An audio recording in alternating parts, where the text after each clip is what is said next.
Kita lanjutkan kembali dialog terkait dengan melihat prospek migas Indonesia pasca di Dirut yang baru. Tadi sudah ceritakan bahwa ternyata pengerucutan ini juga menjadi kekhawatiran dari teman-teman di Serikat Pekerja ya gitu. Termasuk dengan apakah ada kemungkinan pengulangan yang dilakukan oleh rezim-rezim sebelumnya gitu ya. Pak Qurtubi, ini gimana nih kalau ternyata terjadi pengulangan? Ya, kita harapkan tidak seperti itulah. Belajar dari sejarah masa lalunya ya, direksi-direksi Pertamina sebaiknya konkret, berpihak kepada kepentingan rakyat. Ya, Pertamina ini salah satu backbone bangsa ini untuk mempercepat kemakmuran. Ya, bahkan saya termasuk yang berpendapat ke depan ya, migas di perut bumi ini harus betul-betul dikuasai dan dimiliki negara, dan itu Pertamina. Negara itu CQ Pertamina. SKK Migas harus segera dibubarkan, dilikuidasi karena ini bentuk baru dari BP Migas yang melanggar konstitusi. Lalu kemana? Ya kembali ke Pertamina. Jadi kepala SK Migas yang sekarang ini dia saja menjadi wakil dirut Pertamina atau kepala divisi atau direktorat apa yang membawahi SKK Migas ini, yang sama-sama semangat anti mafia semua kita dorong ya. Tetapi jangan mengarahkan Pertamina seperti yang dikhawatirkan oleh Ketua Serikat Pekerja Pertamina ini. Ada aset-aset Pertamina strategis yang direkayasa untuk dijual, untuk diapain. Nah, itu selesailah acara-acara yang masa seperti itu. Sekarang lebih baik berpikir untuk kepentingan rakyat lah mengelola Pertamina ini. Sebab saya yakin kita akan lebih cepat makmur kalau Pertamina dikelola secara benar. Ya, tapi kalau sudah ada niat buruk ingin mencari kekayaan di Pertamina dengan menjual aset dan seterusnya ataupun apapun namanya, nah, rakyat nanti akan menilai. Ya. Oke, baik. Tadi juga terkait dengan pernyataan dari Pak Salamuddin gitu yang melihat bahwa memang seperti ada kecenderungan atau indikasi bahwa mafia yang baru ini akan menggantikan mafia yang lama. Gimana Pak Qurtubi? Ini kan termasuk mafia migas, kita juga ingin memberantas. Mafia lama ataupun baru tetap tidak boleh. Ya, justru kunci daripada mafia antara lain ya, bagaimana dibikin transparan, lobang-lobang pintu masuknya ditutup. Iya. Lobangnya apa? Undang-undang. Undang-undang yang membolehkan, yang mengharuskan malah. Ketegasan dari Dirut Pertamina yang baru ini gimana? Belum kelihatan. Iya, karena masih baru. Belum kelihatan ya. Tetapi lubangnya adalah minyak dan gas milik negara kok harus dijual lewat pihak ketiga. Itu ditutup dulu. Dengan cara apa? Bubarkan SK Migas. Likuidasi, bukan dibubarkan. Digabung kembali dengan Pertamina. Di sisi impor juga begitu. Langsung impor dari produsen misalnya, seperti itu. Nah, ini langkah-langkah yang bisa menutup praktik seperti itu. Demi juga nanti kalau SKK Migas gabung ke Pertamina, kontrol terhadap cost recovery itu bisa lebih efektif kalau di tangan Pertamina, karena Pertamina melaksanakan sendiri kegiatan eksplorasi eksploitasi sehingga tahu persis berapa biayanya, sehingga bisa kontrolnya lebih efektif. Oke, baik. Ada penelpon lagi, kita sapa dulu. Halo, selamat malam. Assalamualaikum. Waalaikumsalam. Dengan siapa di mana? Dengan dari Depok, Pak Barus. Ya, silakan Bapak dari Depok. Selamat malam Bapak-bapak. Malam. Iya, Pak, tolong Pak barangkali ditanggapi secara objektif ya Pak.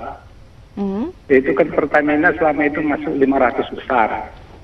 Dan kemudian dia kalau nggak salah di urusan 123. Kemudian suatu prestasi yang hebat.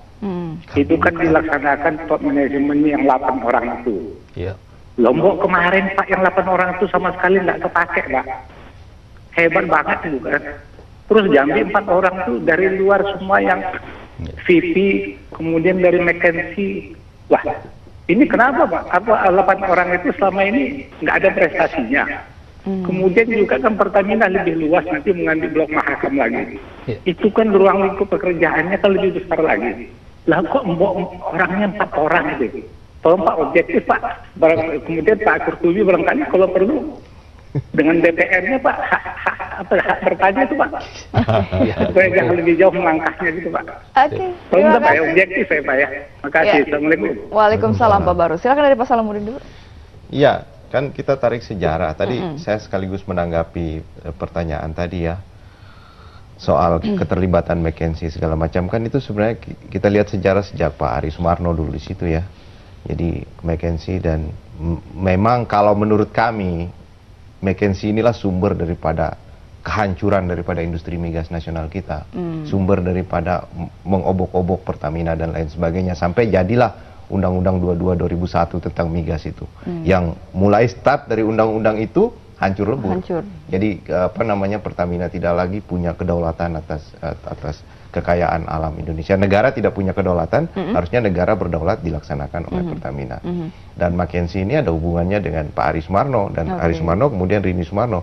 Kita harus lihat bahwa Bu Rini Sumarno juga punya sejarah menghancur leburkan BUMN. Itu ya, ada PTDI, di situ ada macam-macam yang kita bisa baca di media, kita ada tulisan tentang itu cukup banyak. Dan kita khawatir tetap nih di tangan tiga serangkaian ini. Seperti melihat ada kan? garis Satu merahnya. Menteri BUMN, kedua Direktur Pertamina, Menteri SDM, kemudian yang terakhir Direktur Pertamina. Nah, sekarang orang secara ini substansi bertanya, untuk apa Pak Dwi ada di situ kalau bukan untuk urusan yang tadi kita curigai itu? Jadi untuk apa? Dia keahliannya di mana? Keahlian dia di semen. Semen apa yang terjadi? Dia privatisasi. Ya kan? 49% kepemilikan semen Indonesia itu adalah swasta, publik. Dan itu berbahaya sekali, posisinya rentan sekali. Apalagi di tengah perusahaan semen Indonesia juga didorong untuk mengambil utang luar negeri yang besar. Di global bond lagi, di pasar komersial lagi kan. Dan ini buat saya adalah berbahaya kalau ini sampai dibawa masuk ke Pertamina dalam kondisi Pertamina sekarang. Jadi kalau ada kecurigaan yang mengatakan mau ke depan bisa aja ini dilepas satu persatu aset Pertamina atas nama penjualan efisiensi atau kemudian selalu alasannya efisiensi atas nama untuk 1001 alasan. Iya, privatisasi itu sumber alasan utamanya dari teorinya itu adalah efisiensi. Padahal ini adalah penjualan aset strategis negara. Apakah dengan unbundling secara horizontal dengan memecah aset-asetnya itu menjadi berdiri sendiri, menjadi unit-unit usaha sendiri kan itu juga sama artinya. Padahal sebenarnya kita butuh di migas ini adalah pengelolaan yang full integrated. Dari hulu sampai ke hilir itu harus terintegrasi sehingga kontrolnya juga harus jelas. Nah, memang betul kata Pak Qurtubi bahwa sumber problemnya adalah di Undang-Undang 22 2001. Tapi kalau sumber persoalannya ini rusak ditambah lagi dengan orang yang orientasinya ke financialization, ini lebih berbahaya lagi. Tambah bahaya. Sebelum ke Pak Qurtubi, saya ke Pak Faisal dulu nih. Gimana? Iya, ini kan menjadi menarik bahwa begitu kita melihat pengalamannya Pak Dwi soal divestasi dan lain sebagainya, terus di dalamnya ada orang dari McKinsey. McKinsey ini adalah masuk ke Pertamina sampai hari ini ditolak terus sama FSPPB ya, begitu. Jadi artinya bahwa kita melihat ya hasilnya juga nggak ada selama ini ya. Jadi itu ini menjadi pertanyaan, jadi timbul pertanyaan divestasi di Pertamina dengan cara menjadi privatisasi Pertamina ataukah melepas anak perusahaan bisnis dengan jargon inefisiensi. Ini menjadi satu pertanyaan yang besar bahwa seperti itu.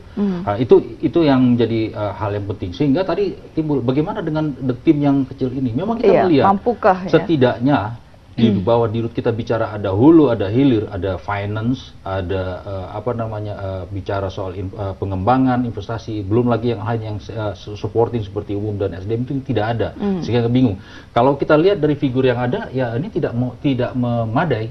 Tidak memadai karena apa? Karena kita tahu basisnya meskipun ada yang dari dalam, tapi kita tahu basisnya adalah bukan orang-orang yang berkaitan dengan hal-hal yang teknis di perusahaan. Ya, karena mereka itu basisnya bukan teknis gitu ya, ada yang sarjana hukum dan lain sebagainya. Jadi jadi pertanyaan juga kemana mau dibawa seperti itu. Nah, oleh karena itu kita sampai kepada satu sisi bahwa ini harus dijawab ya, setidaknya 3 hal. Yang pertama adalah kita bicaranya tadi divestasi. Yang kedua karena menyangkut nanti kita menangani blok mahakam dan lain sebagainya. Yang kedua menyangkut keterlibatan konsultan asing yang namanya McKinsey yang harus di stop ya. Apakah punya garansi seperti itu?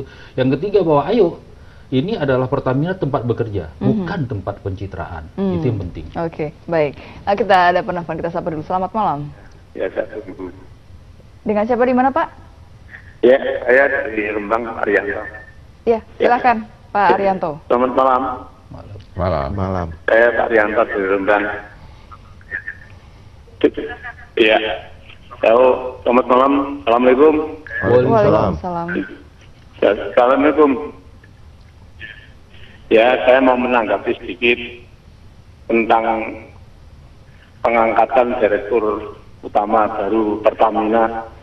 Ini saya mohon perhatiannya bahwa itu adalah dari direktur PT Semen Indonesia.